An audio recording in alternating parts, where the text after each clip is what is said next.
Hello, I'm Melissa Reese-Thacker, Planning Manager for South Suburban Parks and Recreation. I'm at the South Suburban Sports Complex that opened in January of this year, and behind me in the distance is David A. Lorenz Regional Park, located on County Line Road between Colorado Boulevard and Holly Street. Lorenz Regional Park currently consists of 5 multi-purpose synthetic turf fields and a BMX track. Previously, the park also included 1 ball field that was removed due to landfill settling, and a disc golf course, dog park, and RC track. These improvements were removed in 2019 for the construction of the sports complex. South Suburban has hired Designs Concepts, an award-winning landscape architecture firm who specializes in parks, trails, and open space design to lead this project. Following a presentation from Design Concepts, you will have the opportunity to provide feedback on the site plan through a survey.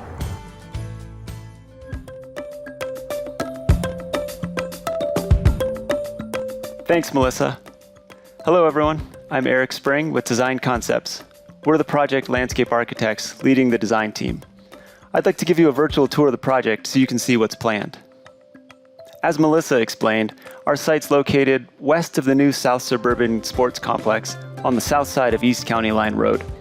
The site has steep slopes to the west, rising to the existing fields you're probably familiar with.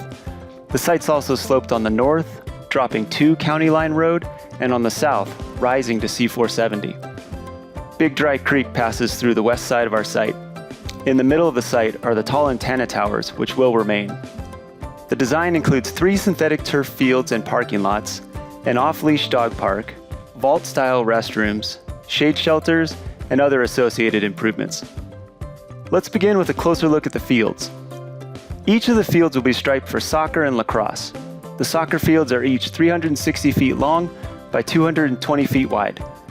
Lighting at the fields will be by LED fixtures with full cutoff to eliminate glare and light trespass outside the field area.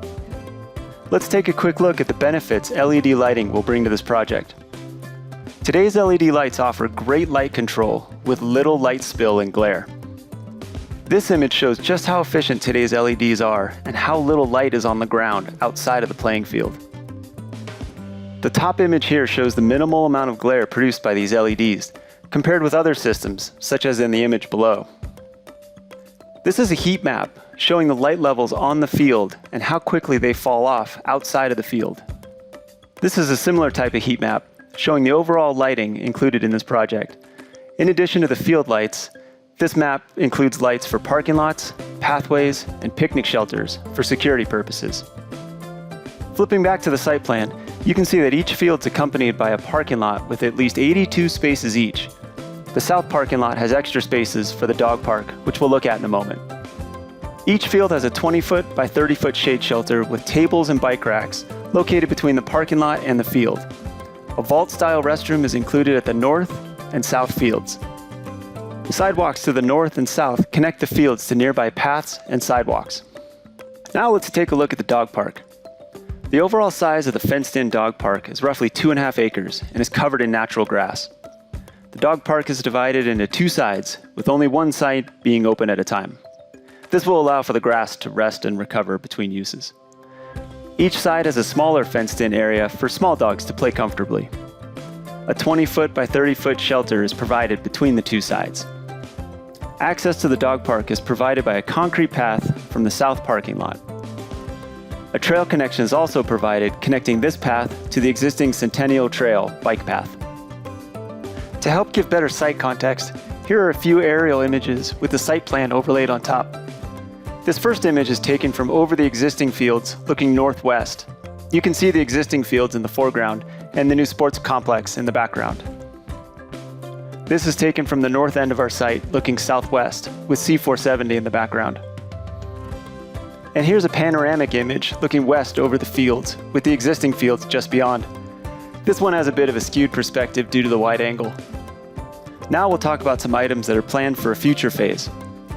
To the north of the field are 8 lighted pickleball courts. These courts will also have LED lighting with similar minimal cutoff and light trespass as the field lighting. A separate parking lot is planned to serve these pickleball courts, along with a shade shelter. Last, the other item planned for the future is a playground area.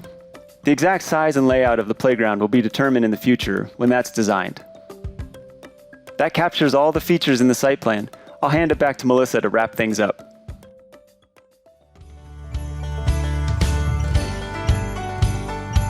After that, the site plan and public feedback will be presented to the South Suburban Board of Directors. Should the board approve moving forward with the project, construction could occur as early as summer 2021. For more information about this project and to provide feedback, please visit our website.